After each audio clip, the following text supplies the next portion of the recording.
बंदगी सत्यनाम। सदगुरु कबीर साहब कहते हैं कि पांच तत्व का पूतरा, रज बीरज के बूंद, एक घाटी उपजे, ब्राह्मण क्षत्रिय शूद्र। सदगुरु कबीर साहब कहते हैं कि ये शरीर पांच तत्वों का बना हुआ है और ये रज बीज की देही है। एक ही घाटी से ब्राह्मण, क्षत्रिय, वैश्य और शूद्र की उत्पत्ति हुई है। तुलसीदास जी रामचरितमानस में कहते हैं कि क्षिति जल पावक गगन समीरा, अपंच रचित यह अधम शरीरा।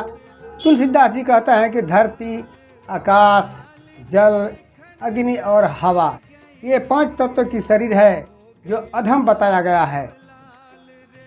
कहते हैं कि ये अधम शरीर है, इस शरीर से नीचा कोई तन नहीं है। कहते हैं कि शरीर में जो भी अंग है सब गंदा ही अंग है। जैसे मान लिया जाए आँख है, आँख से कीचड़ निकलता है, नाक से पोंटा निकलता है, कान से खोंट निकलता है, मुंह से खखार निकलता है और लिंग और भग है जिससे मूत्र पैखाना पेशाब होता है। इसमें एक भी अंग जो है शुद्ध नहीं है।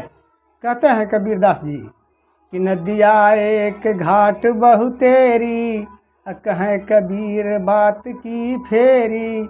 सदगुरु कबीर साहब कहते हैं कि जो भी आया इस संसार में सब एक ही नदी से आया। यहाँ आ कर के अपना अपना घाट बना लिया।